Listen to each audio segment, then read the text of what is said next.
explications. Dans votre trésor, on va parler de vos vacances à présent. Que diriez-vous de partir au volant d'une vieille voiture, passer quelques jours dans un hôtel des années 60? Valérie Hortel, Francis Simouès et Claire-Marie Denis ont testé pour vous le tourisme vintage, l'occasion de faire remonter des souvenirs pour les uns et pour les autres, et bien de se plonger dans la jeunesse de leurs parents. Pourquoi pas?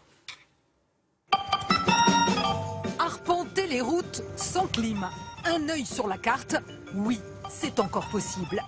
S'offrir une nuit d'hôtel dans cet immeuble de Marseille signé Le Corbusier. Réentendre le roucoulement du Solex. Premier jour de mon escapade vintage, direction Montpellier. J'ai rendez-vous avec mon complice. C'est ça le combi que j'ai réservé? Et voilà, donc je vous présente Josie. Alors, Il a 30 ans, Josie, mais il a l'air en bon état. donc, pour être plus à l'aise, on pousse. Le combi, c'est l'ancêtre du camping-car. Alors confort là, moderne. vous avez tout. Vous avez le petit évier. Évier, cuisinière, frigo. Je sens qu'on va bien s'entendre. Reste un détail. Apprendre à conduire ce monument historique. Ah, déjà, il faut réussir à ouvrir la portière. Il faut appuyer fort.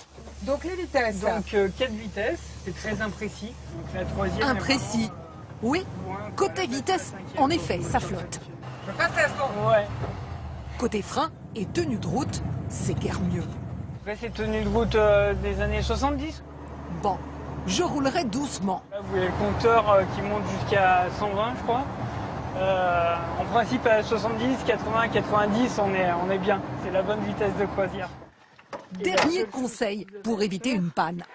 C'est vérifier l'huile de temps en temps, une fois tous les 2 jours, on va dire. Bon, bah, c'est parti. Bonne journée. En route pour les vacances.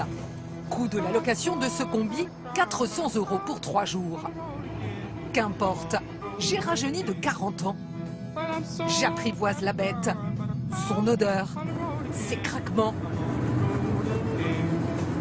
Vive les années 70. 2 heures magiques sur les routes du Gard. Au bout du voyage, je découvre mon nouveau port d'attache. Bonjour. Où je peux m'installer pour la nuit? Pour la nuit, alors je vous propose de rejoindre les autres combis qui sont Le déjà camping de la Gambionne, le QG des amoureux du vintage. Très bien. Parfait. À l'emplacement d'à côté, la famille Fortunato profite de la fraîcheur du soir. Il est magnifique, votre combi. Merci beaucoup. On a une couchette derrière pour les adultes, donc le canapé se transforme en lit. Et après, donc en haut, on a j'ai 2 hamacs qui sortent, et ainsi qu'un hamac devant pour les enfants. Le combi, une passion héritée des parents qu'il a déjà transmise à ses enfants. Et j'ai toujours aimé la bouille rondouillarde du combi. Je trouve que c'est vraiment un autre monde. Bah, il y a bien des défauts quand même. Il n'y a pas la clim. Au camping, il n'y a pas que des combis.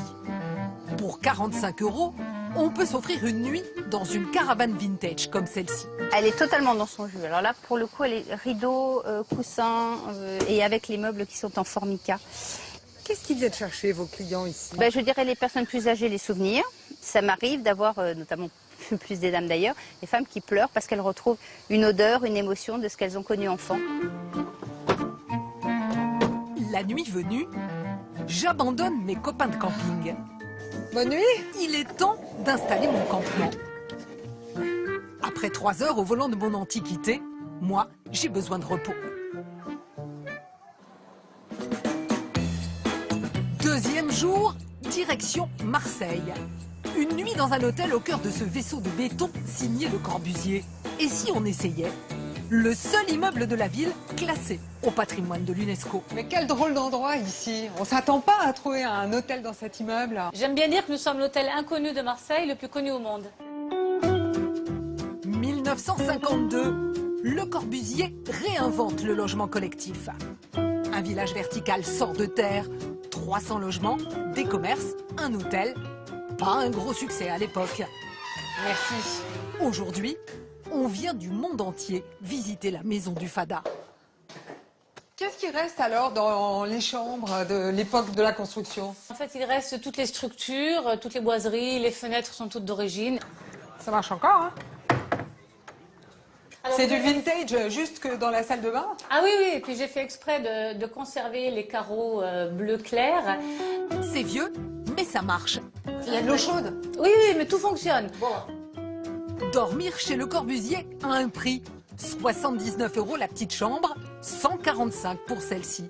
Je vais ranger mes vêtements dans un placard historique. C'est quand même pas tous les jours. Dans les couloirs, on croise des habitants. Alors là, ce sont les parties privées de l'immeuble. La patronne de l'hôtel habite là.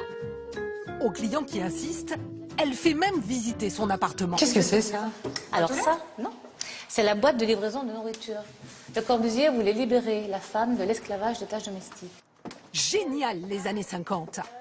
À l'intérieur, un duplex encore dans son jus. Avec, petite révolution pour l'époque, une cuisine ouverte tout équipée. Alors ça, quand je fais visiter à des Japonais, ils adorent ça. C'est des tapis rouges, la star de la cuisine. Attention. La poche casserole. Oui, pas mal. On se demande toujours où les ranger, les Ben casseroles, voilà, justement. elles sont ici. Alors généralement, je prends la pause, je m'amuse à faire ça. La clé de l'hôtel donne l'accès au toit.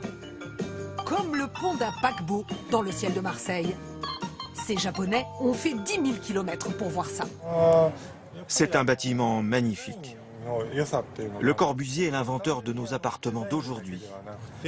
Dire qu'il a construit ça après-guerre, c'est impressionnant. Après une petite photo souvenir, c'est décidé. Je reste là jusqu'au coucher du soleil.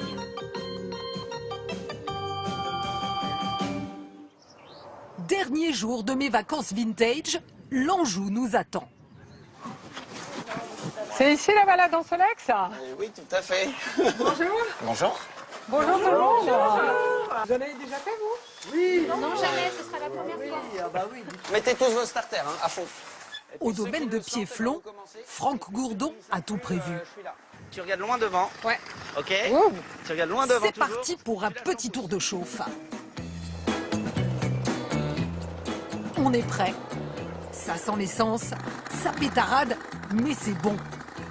À nous le vignoble. Petite pause dans les coteaux du Léon. On déguste. Ce viticulteur nous explique la vigne. Et là, on a des jolies grappes qui commencent à venir. Voilà. Donc ça, c'est les futurs raisins. Chez chacun de nous, le Solex a réveillé des souvenirs. Ah oui, il y a 40 ans que j'en avais pas fait. Le bruit est toujours le même. C'est génial, ça pétarade, c'est un vrai bonheur. Ça me rappelle le matin quand on se partait sous la pluie à la fac. C'est bon, tous les bras en l'air? Super! Coût de la balade, une 50aine d'euros par personne. Dégustation et visite des chais compris. Et à l'arrivée, il y a une surprise. Vous avez tous droit à un diplôme. J'ai mon diplôme. C'est sûr, je reviendrai l'année prochaine. Merci.